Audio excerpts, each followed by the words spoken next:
सरकार ये कर रही है, खासकर गरीब किसान का और शहरी आबादी में भी। मानवर कहां से बिजली लाए? अनपरा बंद हो गई, ओबरा आधी आधी चल रही है, यानी कि आधी कैपेसिटी के आधार पर चल रही है। इससे साफ जाहिर है कि आप कोई गंभीर नहीं है।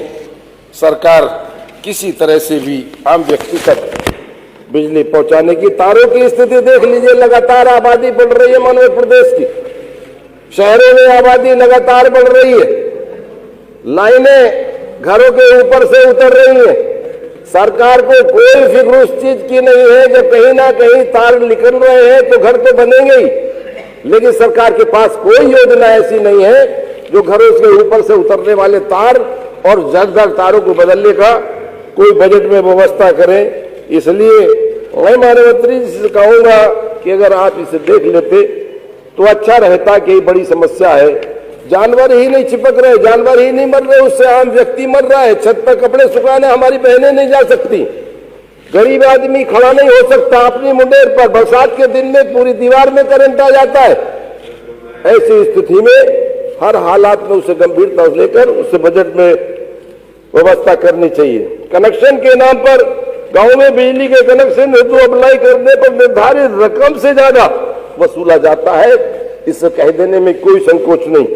पता लाइन में लाइन जोड़ने के लिए विशेष चार्ज मांगता है, फिर भी कनेक्शन लग जाता है, परंतु मीटर कई बार महीने के बाद कुछ वसूलने के बाद में मीटर लगाने के लिए लोग आते हैं। शहरों में भी कनेक्शन का हाल बेहाल है।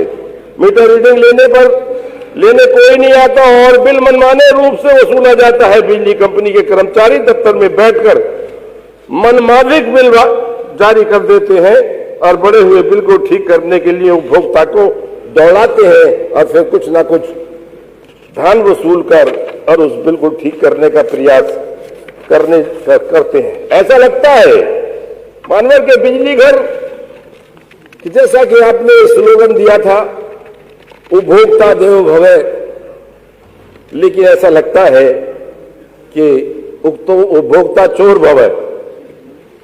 इसे कह देने में कोई संकोच नहीं। आज जिस तरह से उपभोक्ता का हालात है बिजली विभाग में और बिजली के द्वारा सताए जा रहे हैं, लूटा जा रहा है। और मैं कहूंगा कि कहीं आप देखिए कि आज थानों में अगर किसी भी धारा में एफआईआर कराने जाओ तो उस पर विचार होता है, जांच होती है। आज विजिलेंस है, अभी भेज दीजिए किसी, एफआईआर तुरंत उस वक्त करेंगे, जांच का कोई मतलब नहीं है, सीधी थाने को भेज दी जाएगी। इससे जल्दी यानी कि त्वरित कार्रवाई। एफआईआर की शायद दूसरे विभाग में नहीं। निजीकरण की बात लगातार सरकार ने जैसा कहा है कि लगता है कि साफ साफ के निजीकरण करने पर पूर्वांचल और दक्षिणांचल का निजीकरण करने सरकार जा रही। और ये कह देने में कोई नहीं कि मानवर, अगर हम इतना जानते, अगर निजीकरण यानी कि किसी चीज को बेचना, यानी कि सरकार बेच रही, हम अगर किसी बाप के दो बेटे हो वो अपनी संपत्ति का बंटवारा करता है, अपनी संपत्ति का बंटवारा करता है कि 5-10 बीघा जमीन है, 5 तू ले और 5 तेरी हो गई। लेकिन मारवाड़ एक तो 5 की 6 करने का प्रयास करता है, लेकिन अगर जिसकी 5 की 4 होती है तो वो निकम्मा होता है, कहीं निठल्ला कहा जाता है, कहीं ऐसा नहीं है, मनुष्यत का भी बात कही जाती है।